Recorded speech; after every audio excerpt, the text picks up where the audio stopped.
경제 파워 곽수종의 생생경제.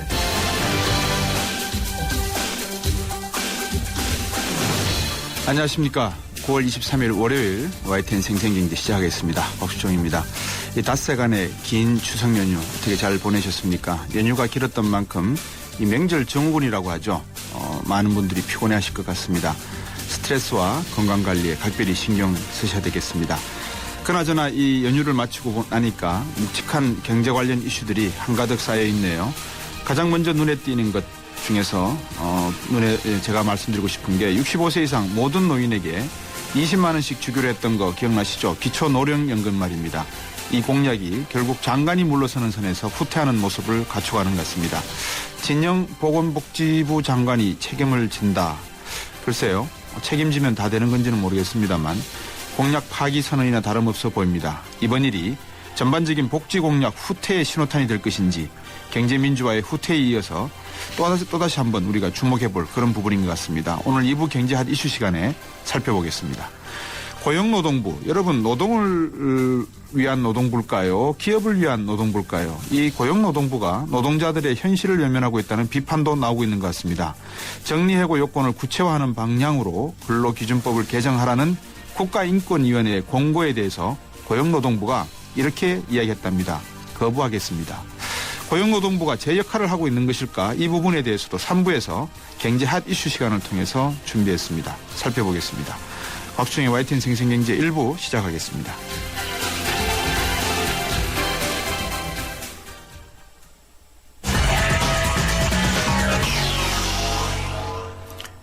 네, 오늘 증시 상황 살펴보겠습니다. SK증권 본사영업부의 김춘석 부장입니다. 안녕하세요. 네, 안녕하십니까. 추석 잘 보내셨고요. 네, 잘 보냈습니다.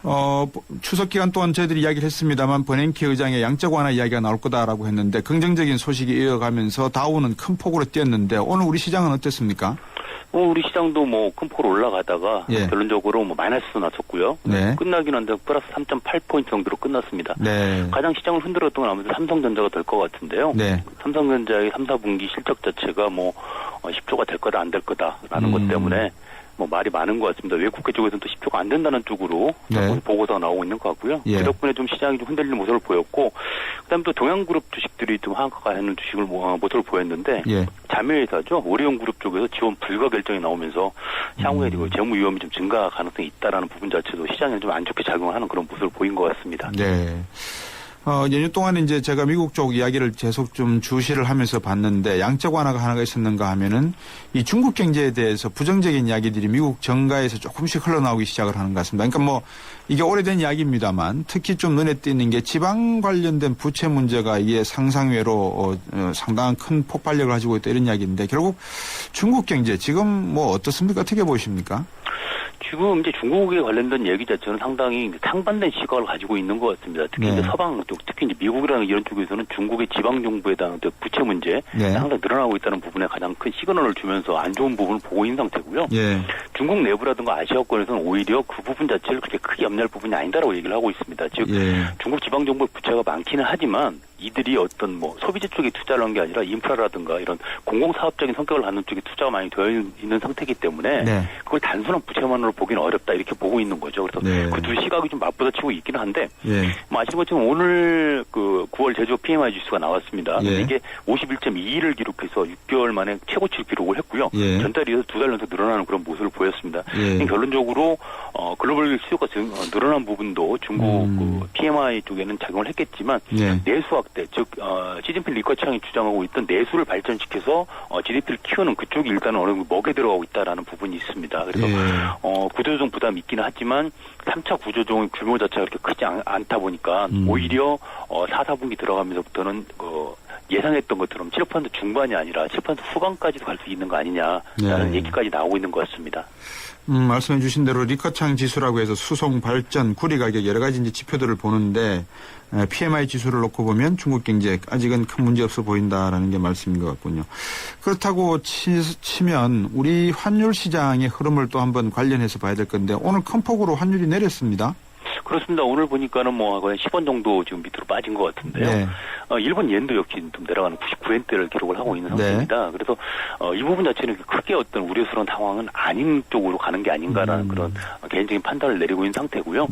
중요한 부분 자체는 오늘도 역시 외국인이 우리 시장에 들어왔다. 외국인이 우리 시장에 샀다는 부분이 될 수 있을 것 같습니다. 지난번에 삼성전자 주가가 골드만삭스 쪽에서 보고서 나오면서 빠질 때는 외국인 매도를 동반해서 불러왔었거든요. 그러면서 큰 폭으로 하락을 시작을 했는데 오늘 같은 경우는 삼성전자라든가 현대차 같은 주력 종목들이 마이너스를 기록하면서 불구하고 외국인들의 매수가 들어왔다는 부분, 그것도 한 거의 3천억 가까이 들어왔거든요. 이런 부분 자체가 그동안에 우리 시장을 봐왔던 외국인의 시각이 좀 바뀌는 거 아닌가 싶고요. 그렇다 보면 향후로 앞으로도 어느 정도는 긍정적이지 않겠느냐라는 시각을 갖게 해줍니다. 지난번에 우리 김춘석 부장하고 이야기를 했는지 제가 정확한 기억이 안 납니다만 버냉키 의장의 양적 완화는 쉽지 않을 거다. 그렇게 놓고 보면 외국인들이 연 6일째, 그 당시 현재입니다. 연 6일째 계속 7조 원가량에 버금가는 그런 규모의 매입을 하고 있다는 것은 우리 시장에 대한 단타를 노리기보다는 중타 내지 장타를 노린다. 그러면 이게 버냉키 의장의 양적 완화 발표는 지연될 가능성이 높고, 그러면 어떤 문제를 어떤 방향에서 어떤 시점에서 우리 시장에서 ATM 머신처럼 또 돈을 빼갖고 갈 것이냐, 이게 하나의 질문이었는데 언제쯤 보세요? 제가 볼 때는 5월은 지날 것 같습니다. 그러니까 계속해서 나온 얘기고 이 YTN 방송을 할 때도 말씀드렸던 부분인데 버냉키는 분명히 숫자를 정해줬거든요. 그냥 말로 한 게 아니라 숫자를 정해줬습니다. 그러니까 그 실업률 6.5%, 그다음에 인플레이션율 2.5% 정해놨거든요. 자꾸 시장에 그걸 되묻는 거죠. 정말 그때까지 갈 거야? 그때 할 거야라고 되묻는 걸 이번에 버냉키 다시 얘기를 해줬다고 봅니다. 봐라, 나는 얘기 현 상태이기 때문에 이게 되지 않으면 안 할 거야라는 얘기거든요. 그런데 버냉키의 의견 자체는 그렇지만 이게 12월 정도까지 가면 내가 말한 수치에 오지 않겠느냐는 얘기죠. 그럼 바꿔 얘기하면 12월에도 안 오면 안 한다는 얘기거든요. 근데 오늘 같은 경우도 보기에는 골드만삭스 같은 데 나온 걸 보게 되면 오히려 2016년까지 보고 있는 상태입니다. 자체가. 그래서 올해 되기는 좀 어려울 것 같고요. 단지 이제 내년에 이제 버냉키 의장이 임기가 만료가 되는데 과연 이 짐을 차기 의장한테 넘길 것이냐, 아니면 자기가 결자의 지장을 풀고 갈 것이냐 문제는 있기 때문에 지금 볼 때는 내년 1월이 가장 유력하지 않겠느냐라고 보는 게 좀 타당하지 않을까 생각을 합니다. 네, 그렇군요.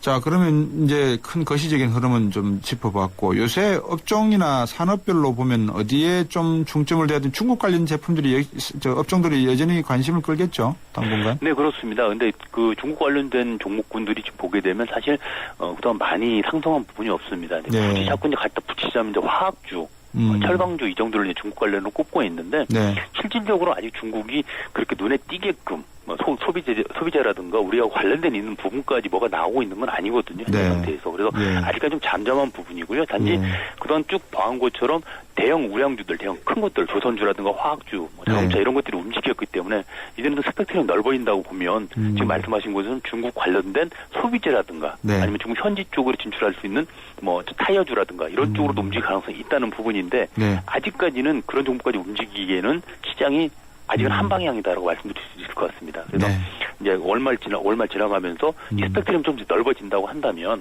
그런 종목군들도 이제 탄력을 좀 받을 수 있겠죠. 네, 오늘도 말씀 잘 들었습니다. 고맙습니다. 네, 감사합니다. SK증권 본사영업부의 김춘석 부장이었습니다.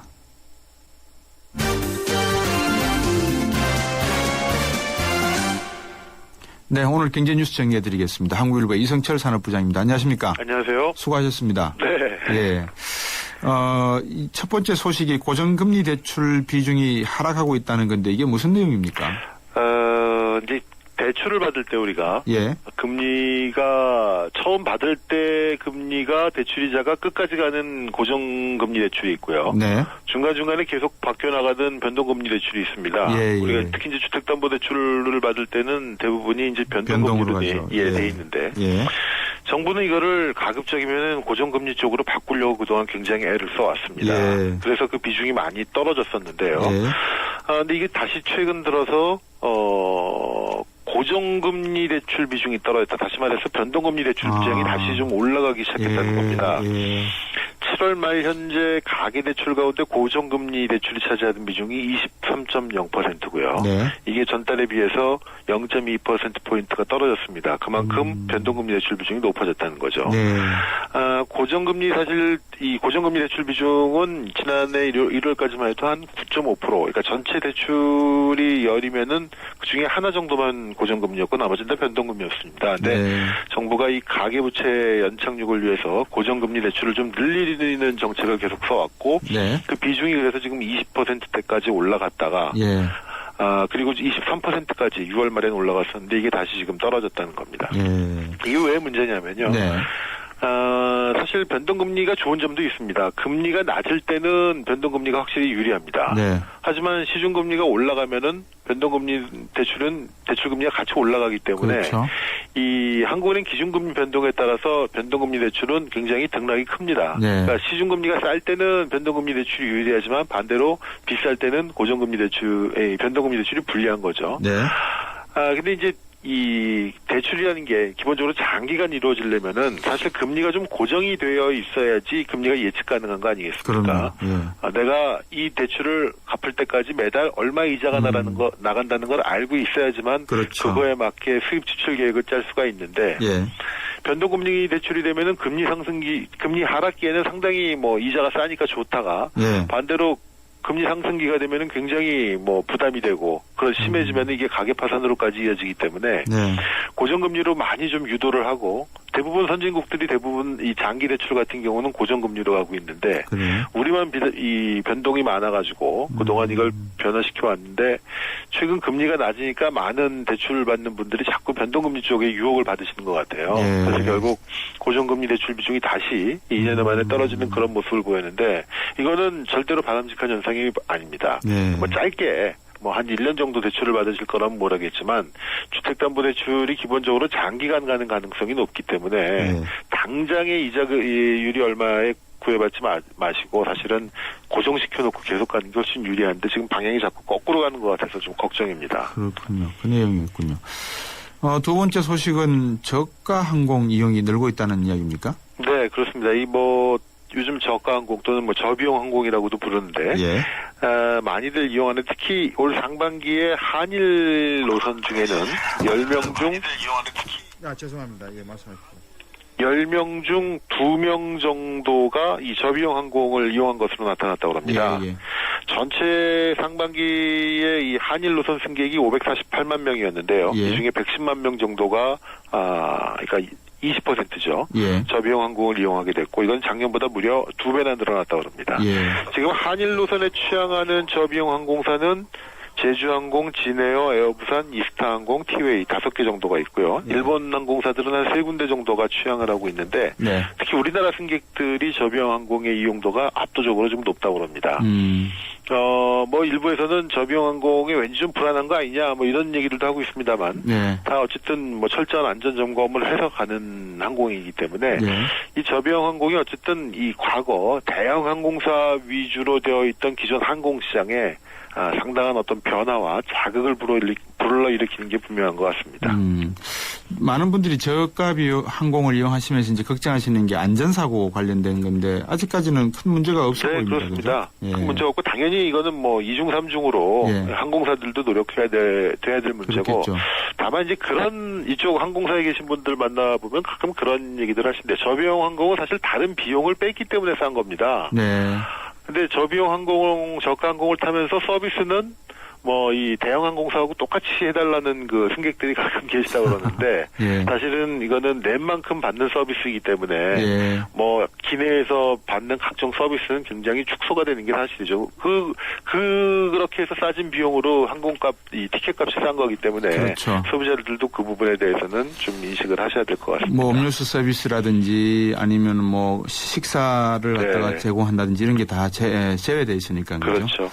원달러 환율 조금 전에 김춘석 부장하고 이야기했는데 지금 1,075원대입니다. 네, 많이 떨어졌습니다. 예. 많이 떨어졌는데 지금 한 7개월 만에 지금 최저치로 내려갔고요. 예. 근데 이번 추석 연휴 중에 이제 미국에서 이 출구 전략, 양적 완화 축소를 연기한다는 소식이 전해지면서 또 달러 약세가 계속이 되고 또 최근 들어서 이제 외국인들의 매수세가 계속 이어지다 보니까 이렇게 가고 있는데 일각에선 이걸 두고 지금 글로벌 환율 전쟁이 재현되는 거 아니냐 이런 우려도 나오고 있습니다. 네.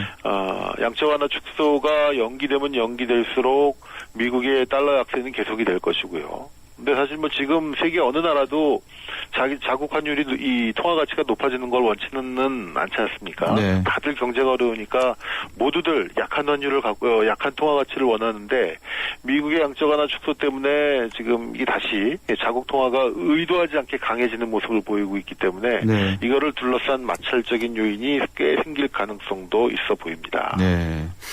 참 이웃을 가난하게 하라. 이 정책이 잘못하면 환율 정책, 환율 전쟁으로 본뜻이 될 수가 있는데 좀 뭐라 그럴까요? 완만한 조정이 좀 필요하다는 생각도 들고요. 지금 대체적으로 외신에서 전해지는 거 보면은 이번에 페드가 예. 양적 완화 축소를 대부분 9월에 어떤 형태로든지 시작할 거다라는 의견이 많지 않았습니까? 예, 예. 이걸 연기한 거를 두고 잘못된 선택이 아니었느냐. 양적 완화를 뭐 지금 축소하느냐 마느냐에 대해서는 다 뭐 판단 기준에 따라서 이 논리가 있겠습니다만 어쨌든 시장의 예상과 다르게 갔다라는 것 자체가 결코 이 좋은 시그널은 아니다. 이런 쪽으로 지금 해석들이 나오고 있는 것 같습니다. 글쎄 말입니다. 자, 그 와중에 중국 이야기도 제가 여쭤볼 수밖에 없는데 반부패, 중국 정부 내에서 지금 시진핑 정부가 상당히 부정부패 척결에 관점을 두는 것 같습니다. 네, 중국의 굉장히 이 우파 신문이죠. 우파 언론이죠. 환구시보, 굉장히 민족주의적 경향이 강한 이 환구시보에서 나온 보도인데요.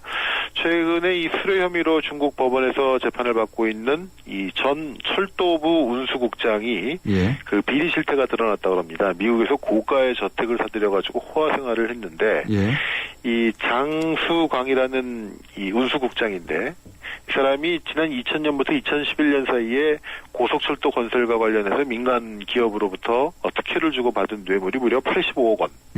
이 돈으로 미국 LA 쪽에다 저택을 구입했는데 뭐 4,800평방미터의 화장실이 각각 달린 5개의 방을 갖추고 있고 2층 별장으로 뭐 한 150만 달러로 그런 별장이 또 딸려있고, 물론 미국에서 보면은 그쪽에서 가면 뭐 얼마나 호화주택인지 모르겠습니다만은 어쨌든 일반 정서와는 굉장히 배치되는 그런 경우가 있는데 특히 미국 서부 쪽에 가면은 중국 관료들이 이렇게 부정부패한 방법으로 빼돌린 돈으로 사놓은 저택 이런 것들이 굉장히 많다고 지금 또 외신들은 전하고 있습니다. 근데 이게 사실 개인의 문제가 아니라요. 중국의 여러 가지 이제 부패상 같은 것들이 지금 외신을 통해 전해지고 있는데 대부분 전문가들은 그렇게 이해하고 있습니다. 중국 경제가 이 부패, 고위공직자 이런 정경유착의 고리, 이 부패 문제를 해결하지 않고서는 절대로 중국은 지금 경제에서 한 단계 업그레이드가 불가능하다.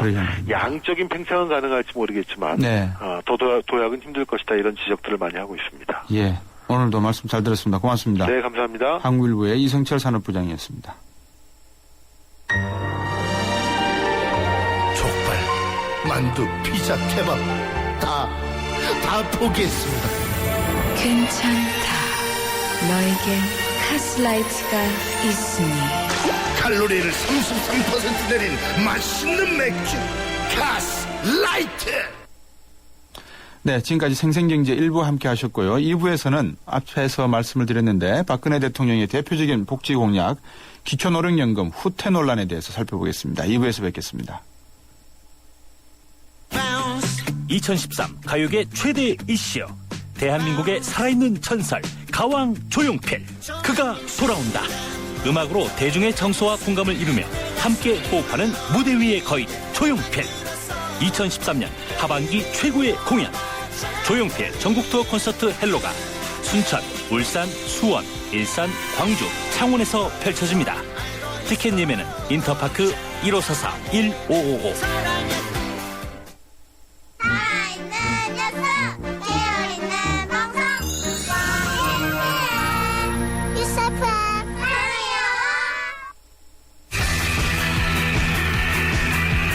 경제프리인 곽수종의 생생경제. 세상의 베이스가 되다 포스코 협찬으로 곽수정의 YTN 생생경제 2부 시작하겠습니다. 여러분 조금 전에 방송사고 같은 내용을 경험하셨습니다. 제가 가지고 있는 스마트폰에 YES라고 하는 것을 제가 버튼을 눌렀거든요. 이게 이제 소위 명절 증후군의 하나인데요. 방송 중에 제가 스마트폰을 꺼놓고 있습니다. 근데 이제 YTN 라디오 YES가 어떻게 돼 있나 싶어서 아무 생각 없이 버튼을 눌렀다가 이성철 부장하고 대화 나눈 내용이 그대로 다시 나오는 그런 방송사고가 발생을 했었습니다. 지금 여러분에게 말씀드리고 싶은 건 다시 이 YES를 설명해 드리기 위해서입니다.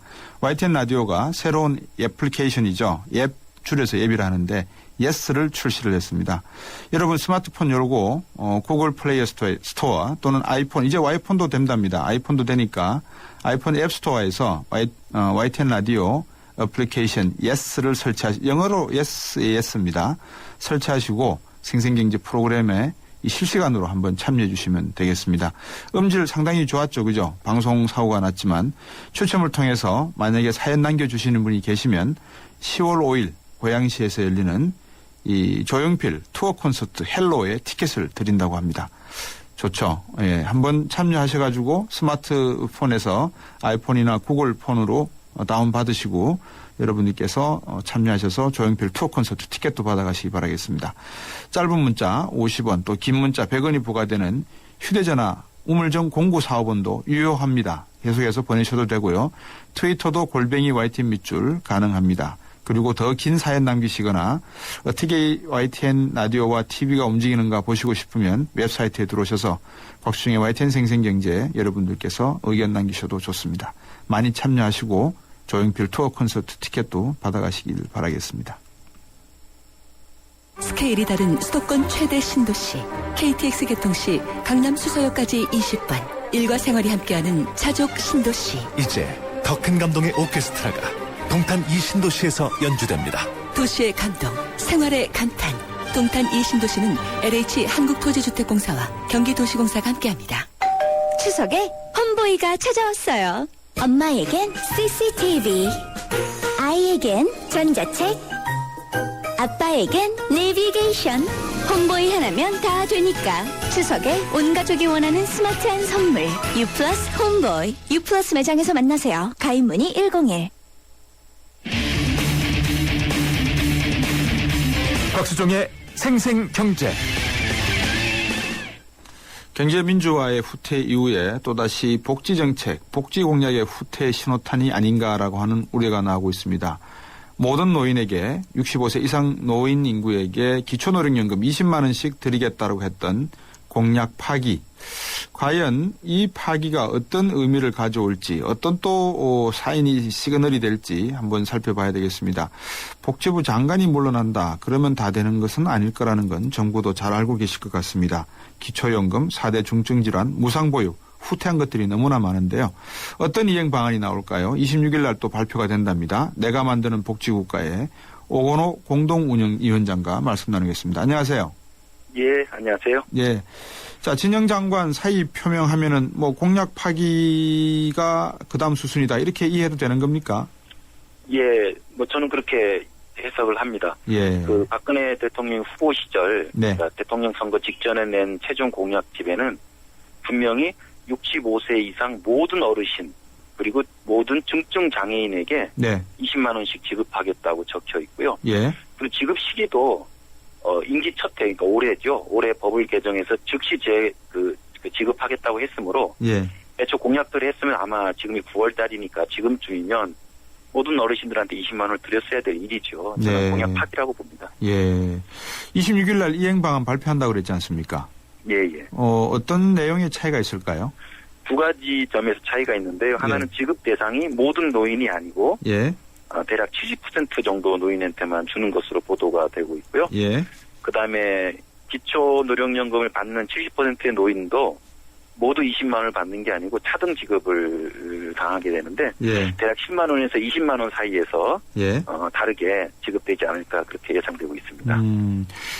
저희들이 이 박근혜 정부 출범 때부터 계속 드렸던 말씀이 이행하기 어려운 부분에 대해서는 무리하게 하실 필요가 없지 않겠는가. 솔직하게 국민들에게 말씀하시고 공약을 필요에 따라서 수정하는 것도 합리적이지 않는가라는 말씀을 몇 번 드렸는데 어떻게 보십니까? 이 너무 많은 실망을 주는 결과가 되지 않겠습니까? 그렇죠. 왜냐하면 저희가 이번이 처음이 아닙니다. 딱 5년 전에 2007년 대통령 선거 때도 당시 이명박 후보께서 기초연금을 20만 원으로 올리겠다고 공약을 하셨어요. 근데 인수위원회에서 바로 백지화를 했습니다. 그리고 그에 대한 비판이 많았기 때문에 이번에는 약속을 지키지 않을까 그랬는데 이번에도 또 5년 전 일이 지금 반복되고 있습니다. 그래서 안타깝고요. 실제로 또 작년에 총선하고 대선이 있었는데 총선 공약하고 대선 공약은 정당들이 크게 다르지가 않습니다. 왜냐하면 시기 차이가 크지 않기 때문이죠. 근데 새누리당의 경우에는 작년 총선은 당시에도 이제 지금 박근혜 대통령께서 비대위원장을 맡고 계셨을 때 기초연금 인상 방안은 4월 총선에는 없었어요. 이게 워낙 돈이 많이 드니까 당시에는 새누리당이 채택하지 않았다가 이게 대선을 앞두고 11월 달에 이 공약이 들어옵니다. 당시에 이제 야권 후보가 단일화되니까 아마 좀 그런 급박한 심정에서 이 공약을 집어넣지 않을까 저는 그런 추정을 합니다만은 그래도 이왕 그렇게 공약으로 삼았으면 지켜야 되는데 다시 지금 또 파기되는 일이 벌어지고 있네요. 앞에서 말씀을 하셨습니다만 이명박 정부 때도 이 법안이 만져졌다는 거 아니겠습니까? 그죠? 법안은 아니고 공약으로 그죠? 인수위원회에서 바로 백지화되었죠. 그렇습니까? 그 기초노령연금법에는 어떻게 나와 있습니까, 지금? 현재 기초노령연금법에는 70% 노인한테 지금은 10만 원 주는 걸로 되어 있고요. 앞으로 15년 후인 2028년까지 단계적으로 인상해서 2028년에는 70%의 노인한테 지금 가격으로 20만 원을 주도록 지금 법에 명시가 되어 있습니다. 그렇다 그러면 굳이 이걸 공약으로 내세울 필요가 없었던 거 아닙니까? 따라서 이번 공약은 저희 청취자분께서 10만 원을 20만 원으로 올렸다 이렇게 생각하시는데 야권 후보도 그랬는데 사실은 20만 원은 이미 법에 명시되어 있는 거고요. 그러니까요. 문재인 후보든 박근혜 후보든 두 분 다 그 20만 원의 도달 시점을 한 10여 년 이상 앞으로 땡긴 겁니다. 기간을 그러니까 28년에부터 시작될 걸 갖다가 15년 정도 땡겨서 먼저 시행하겠다. 그렇죠. 그게 공약의 내용이었죠. 그러다 보니까는 필요한 예산이 어느 정도 늘어난다는 겁니까? 필요한 예산도 문제인데요. 제가 계산해 보니까 공약대로만 한다면 올해는 이제 넘어가 버렸으니까 내년부터 임기 4년 동안 지급한다 그러면 현재 가격 기준으로 한 26조에서 30조 원 정도가 나와요. 추가되는 금액만. 그런데 박근혜 후보 공약집에 나와 있는 기초연금 소요 재정은 15조밖에 되지 않습니다. 어떻게 해서 그렇게 나옵니까? 저는 그래서 공약집에는 모든 노인한테 주는 걸로 되어 있지만 재정 축의 소요액을 보면 처음부터 모든 노인한테 주지 않는 것으로 설정돼 있었던 게 아닌가. 저는 그런 심정을 굉장히 확실하게 가지고 있죠. 그러네요. 그러니까 앞과 뒤가 다르네요, 서로가. 그러니까 그런데 이 최종 소요액은 최종 공약집이 선거 열흘 전에야 나왔고요. 또 소요액은 한 선거 일주일 전에 그 홈페이지에만 살짝 공시가 되어서 일반 시민단체나 전문가나 언론에서 검증할 기회가 없었어요. 어떤 면에서 보면 이런 내용을 믿는 국민들에게도 약간의 책임은 져야 되는 거 아닙니까? 어떻게 이런 정책이 국가의 100년 대계의 정책들이 복지정책 그것도 말입니다. 일주일 상간으로 나오는 걸 받아들여야 되는 겁니까? 글쎄요. 지난 대선에 그랬는데 하여튼 앞으로는 절대 이런 일이 있어서는 안 되겠죠. 구체적인 내용을 한번 앞에서도 말씀을 하셨는데 두 가지가 있다고 하셨지 않습니까? 그죠? 하나가 지급 대상의 변화가 있을 것이고 또 하나는 금액의 차등 지급이 있을 거다라고 하셨는데 그러면 어떻게 국민연금하고 수령액하고 기초연금하고 어떻게 연계가 되는 겁니까? 그 문제도 한번 있었지 않습니까? 연계하는 건 분명한데요. 어떤 방식으로 연계할지는 이제 26일 날 정부 발표를 봐봐야 할 것 같고요. 지금 많은 분들이 예상하는 건 국민연금 가입기간하고 연동되지 않겠나. 그러면 현재는 기초노령연금과 국민연금이 별도의 제도입니다. 그래서 제가 국민연금을 나중에 받더라도 그 기초노령연금을 별도로 받을 수가 있었는데 이걸 연계해버리면 국민연금 받으면 그만큼의 일정 비율을 기초연금을 상환시키게 되는 거죠. 이러면 사실 국민연금 가입자들의 반발이 또 커지겠죠. 아니 연계를 안 하겠다라고 이야기했지 않습니까? 그래서 그 기초연금 기금을 갖다가 국민연금과 토감하는 이름으로 쓰겠다고 했던 거 아닙니까? 그러니까 연계 방안은 두 가지가 있는데요. 재정을 연계해버리면 국민연금 돈을 기초연금 재원으로 쓸 수 있죠. 그렇죠. 지난번에 인수위원회 때 박근혜 당선자께서 말씀하신 건 재정 연계를 안 하겠다. 예. 즉 국민연금 기금에 손을 대지 않겠다라는 거고. 그러네요. 지금 26일 날 발표될 것으로 예상되는 방안은 급여. 예. 그러니까 연금액을 연동시키는 겁니다. 따라서 국민연금을 받으면 기초연금이 더 주는 거죠. 그래서 이런 연계 방안은 아직 남아 있는 거죠. 그렇군요. 국민연금을 내신 분에게는 기초연금을 드리겠다. 뭐 이런 내용이군요. 국민연금을 받으시는 분들은 기초연금을 깎아서 주겠다. 깎아서 주겠다. 예, 받으시긴 받으시는데 깎아서 드리겠다. 예, 그렇군요. 국민연금을 안 내시는 분들은요? 안 내시는 분들은 아마 20만 원 전액을 받게 될 것 같은데. 네. 문제는 지금은 국민연금을 받으시는 분들이 이제 전체 노인의 한 3분의 1밖에 안 되는데. 예. 시간이 흐를수록 대부분 다 국민연금을 받게 됩니다. 예. 따라서 대부분의 노인들이 기초연금을 차등해서 받게 되게 될 겁니다. 앞으로 시간이 흐를수록요. 예. 이건 대단히 중요한 의미가 있는데 네. 기초연금이 보편복지연금으로 발전하는 게 아니고 예. 일부 국민연금에 가입하지 못한 저소득계층 노인들로만 에게만 지급되는 선별주의 연금으로 바뀌는 거죠. 저는 그래서 이게 장기적으로 보면 우리나라 기초연금 혹은 공적연금 설계도의 근본적인 전환이기 때문에 대단히 심각한 의미를 지니고 있다고 봅니다. 방금 오건호 위원장께서 말씀하신 내용을 들어보면 이게 10년, 20년 어떤 계획의 그림을 그리는 게 아니라 100년의 그림을 그리는 건데 그렇죠. 이게 국민들에게 사전에 상의나 어떤 그 명확한 설명 없이 정부가 임의적으로 이렇게 해도 되는 겁니까? 사실 다른 나라 예를 들어서 그렇습니다만 서구 나라라면 이게 사실 국민들이 용납할 수 없는 일이죠. 이게 왜냐하면 국민연금은 굉장히 큰 국가제도입니다. 네. 그리고 이렇게 큰 변화를 그리고 바로 1년도 채 안 된 대통령 선거 공약으로 그렇게 강하게 약속했던 걸 뒤바꾼다는 게 사실 저도 개인적으로는 좀 당황스럽습니다. 정부가 어떻게 이렇게 할 수 있는지. 우리 박근혜 대통령께서는 공약은 반드시 지킨다라고 한 말씀하신 게 제가 아직도 기억에 남는데 어떻게 된 겁니까? 이렇게 되면? 그래서 신뢰와 원칙을 강조하셨는데 저는 이렇게 되면 진짜 박근혜 정부 정권의 정당성에도 큰 훼손이 부각할 것 같습니다. 자, 기초연금 말씀을 했습니다만 제가 앞에서도 4대 중증 질환이 있었지 않습니까? 무상보육도 있었고요. 이런 복지 공약들 앞으로 줄줄이 축소될 명분을 쌓는 거 아닙니까? 이렇게 되면? 이미 4대 중증 질환에 대해서는 상급병실, 그다음에 선택진료, 관병 같이 오히려 환자 부담을 더 키우는 비급여에 대해서는 국가 책임이 아니다라고 이미 바꿔버렸고요. 이것도 사실 공약 폐기죠. 그리고 많이 알려져 있지는 않은데 저임 노동자들의 4대 사회보험료를 지원하는 게 있어요. 전액 지원한다 그랬는데 그것도 지금 현행처럼 절반 지원으로 다시 후퇴해버렸고요. 무상보육도 지방정부 매칭 재원이 필요하기 때문에 그거를 중앙정부가 마련해주지 않으면 지금 서울시에서 그런 일이 벌어지고 있는데 지방정부에서 무상보육을 시행할 수가 없습니다. 지금 사실 아버지의 꿈은 복지국가다 해서 한국형 복지국가를 주창하셨는데 진짜 이러다가는 복지 공약이 하나씩 다 날아가고 진짜 복지국가 자체가 희화돼 버릴 것 같아요. 지금 예스를 통해서 주신 내용 한 몇 가지만 소개해드리면요. 이재민 님이 이런 논란이 지금에 와서 해제되는 현실이 아쉽습니다 하셨고요. 0945 문자로 보내주신 분 4307번님인데요. 선거에서 표를 얻기 위해 지킬 수 없는 공약을 남발하면 결국은 국민들 마음이 멍듭니다 하셨습니다. 맞는 말씀 아닐까요? 이런데 장관이 물러나면 다 끝나는 겁니까? 이게 장관 청문회 공약이 아니지 않습니까? 대통령 자신의 공약이기 때문에 대통령이 책임지셔야 되고요. 저는 이게 지금 재정 부담이 큰 건 사실이지 않습니까? 국민들이 다 알고 있습니다. 그리고 우리나라 조세 부담률이 되게 낮아요. 따라서 복지 재원을 늘려서 그리고 국민들한테 증세도 요청해서 그 돈을 가지고 무상보육도 하고 기초연금도 하면 저는 이게 공약을 지키고 우리나라 복지를 키우는 전공법인데 자꾸 이 전공법을 피하고 편법을 쓰다 보니까 오히려 국민적 갈등만 더 키우고 있는 거죠. 알겠습니다. 전공법보다 편법이 신뢰받는 사회가 되면은 망하는 사회겠죠, 결국은. 그렇죠. 네, 오늘 말씀 잘 들었습니다. 고맙습니다. 고맙습니다. 내가 만드는 복지국가의 오건호 공동운영위원장이었습니다. 시사 경제 프로 곽수종의 생생경제를 다양하게 만나는 방법.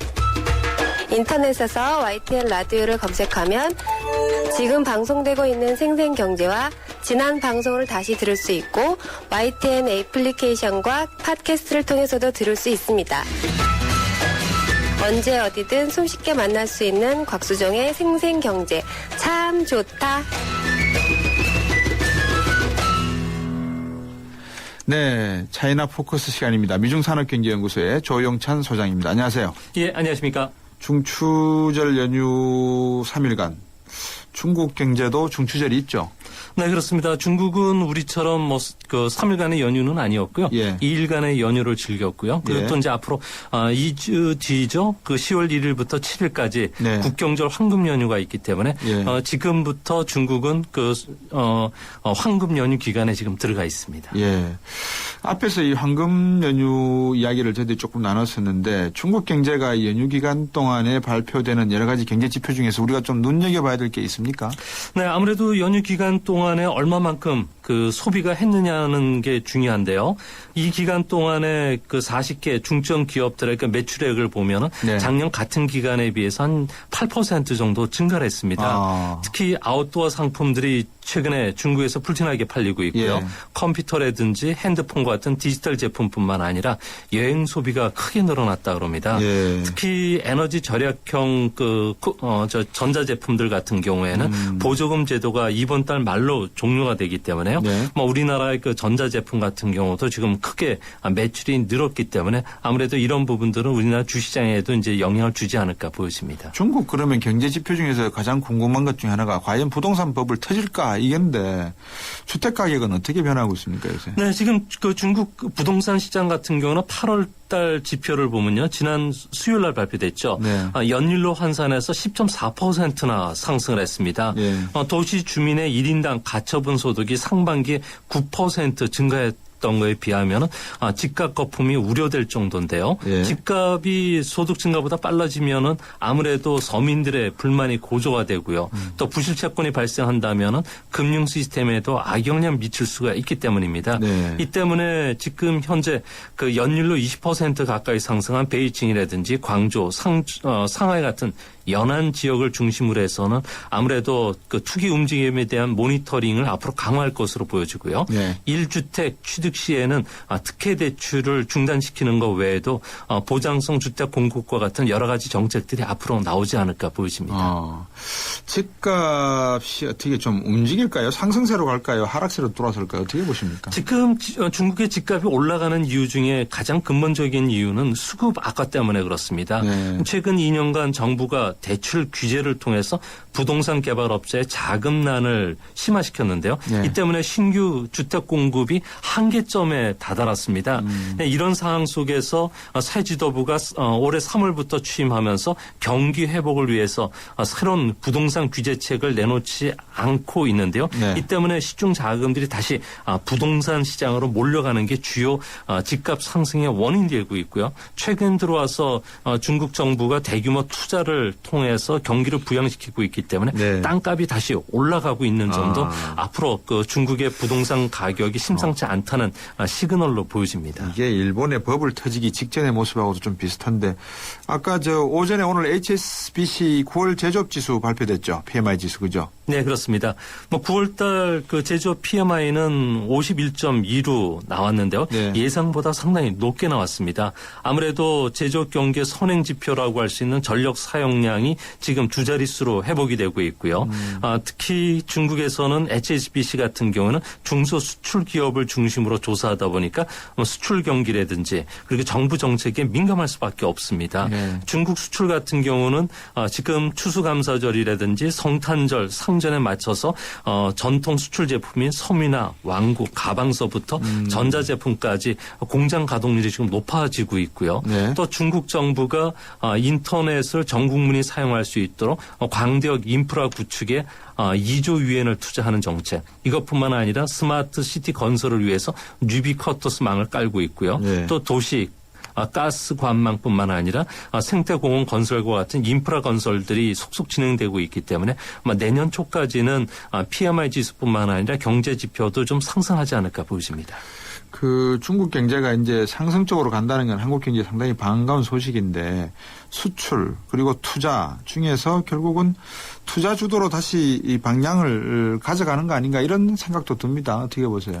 네, 지금 현재 중국 정부가 발표하는 정책들을 보면 7월 달 이후에 집중적으로 나오고 있는데요. 네. 뭐 판잣집에 대한 그 주택 보수라든지 에너지 절약, 환경 보호 정책, 그리고 또 고령자에 대한 서비스, 도시 인프라 같은 정책들이 발표되고 있습니다. 그런데 이 내용들을 자세히 뜯어다 보면요. 12차 5개년 계획에 포함되어 있던 내용들이기 때문에 단기적으로 급조한 정책이 아닙니다. 뭐 그런 측면에서 보면은 과거와 같은 투자 주도의 성장으로 전환하는 것이 아니고요. 뭐 경기 침체 위험에서 벗어나면서도 앞으로 구조 개혁에 적극 나서겠다는 메시지로 받아들일 가능성이 높습니다. 특히 중국 그 지도부 같은 경우에는 리커창 총리의 기본 노선이죠. 네. 과도한 신용 팽창을 좀 억제한다든지 구조조정을 추진하는 기본 노선에서는 아직까지는 벗어나지 않은 것으로 보여집니다. 보시라이. 이 양반 참 대단한 그 화제를 몰고 다니는 사람인데 충칭시 전석이죠, 그죠? 네, 그렇습니다. 어떻게 선고가 나왔습니까? 선고 공판 결과가? 네, 일요일 날 나왔는데요. 예. 뇌물수수뿐만 아니라 공금횡령, 직권남용의 그 범죄를 저질렀기 때문에 예. 무기징역이 선고됐고요. 예. 또 정치 권리를 종신 박탈당했습니다. 예. 이것뿐만 아니라 개인 재산도 몰수를 당했는데요. 근데 실질적으로 보시라이가 그 예상과 달리 예상은 15년 징역형을 받을 것으로 봤는데 무기징역을 받은 진짜 이유를 보니까 아무래도 중국 공산당 내에서 내린 결론, 그러니까 문화혁명 기간을 거치면서 개인 숭배를 해서는 안 된다. 그리고 민중운동을 정치운동화해서 안 된다는 기본 노선에 위반했기 때문에 아무래도 이런 노선을 위반했을 경우에는 집단 지도체가 흔들린다든지 예. 일당 지배체제가 붕괴될 수 있는 만큼 아마 정치적인 죄가 더 씌어진 그런 모습입니다. 이 때문에 대중적인 인기가 높은 보시라이를 전 철도부 장관 류지준처럼 사형을 언도할 경우에는 보수주의자들이라든지 마오쩌둥을 그리워하는 인민들의 저항이 우려되기 때문인데요. 그렇겠죠. 최근에 그 반일 시위가 나오면서 현수막을 보면은 수천 개, 수만 개가 마오쩌둥의 초상화들이 지금 나오고 있습니다. 아하. 이는 그 반정부 의사 표현보다는 보시라이를 지지하는 프랭카드로 보여지기 때문에 앞으로 이런 그 보시라이에 대해서는 2차 심판이 결정이 되는 11월 전후까지는 아무래도 계속 정치적으로 좀 혼란스럽지 않을까 보여집니다. 조금 전에 장수광 항구신보에 나왔던 장수광 전 중국 철도부 운수국장 비리 사건 이 이야기를 잠깐 나눴었는데요. 지금 중국의 이런 부정부패와 관련된 사람들이 미국이나 이런 해외로 빼돌린 자산의 규모 전에 한번 말씀해 주신 것 같기도 하고요. 어느 정도 됩니까 이게? 네, 중국과 관련해가지고는 주로 이제 미국 쪽의 자산들이 많이 흘러 들어가는데요. 네. 미국 쪽에서는 2조 5천억 달러 이상 유입된 걸로 보고 2조 있고. 5천억 달러요? 예. 그리고 또 이런 자금들은 대부분 권력 층하고 밀접된 관계에 있는 사람들. 특히 예. 중국에는 31개 성시가 있고요. 예. 성시 밑에는 부성장들 또 시장들이 있습니다. 예. 부시장들 그다음에 부성장들은 보통 한 10명 정도 되는데요. 주로 철도라든지 인프라와 관련된 건설 쪽에 계신 분들은 네. 보통 한 60억 달러 정도를 만질 수가 있다고 합니다. 그래서 그 자금들이 좀 나가고 있고요. 이것뿐만 아니라 또 실질적으로 중국 안에서는 국영기업체 간부들 14만 개 국유기업체 간부들 같은 경우는 눈먼 돈인 정부 돈이라든지 이권과 개입되어 있는 회색 자금들이 속속 유출되기도 하고요. 또 가족들을 미국이라든지 해외에 또 유학시키고 애인까지도 미국에 놔두기 때문에 애인촌까지도 건설되고 있다고 합니다. 이야, 참 대단한 나라 중국인 것 같습니다.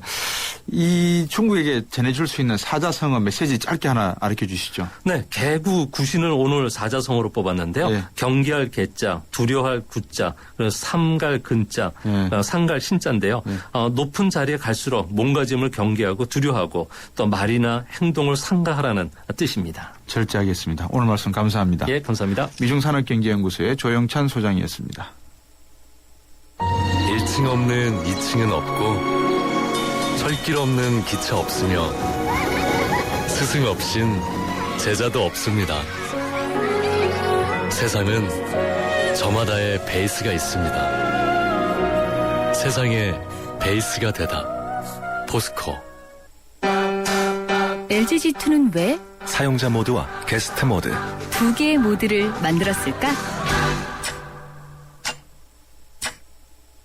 정답은 TV 광고에 Learning from you. LG G2. 예스 메시지로 김영곤님, 이상식님이 올려주신 질문은 4부 재무시간에 상담해드리겠습니다. 안재영님, 김정희님, 방송사고 못 들어서 아쉽다고 하셨는데요. 제작진 식은땀 날 거고요. 저도 놀래서 전화기를 저글링했습니다. 그리고 떨어뜨렸습니다. 예스를 통해서 고백을 하셨습니다. 박수종의 생생경제 좋아합니다 라고 하신 김준님 고맙습니다. 저는 3부 4시 뉴스 듣고 4시 10분에 다시 돌아오겠습니다.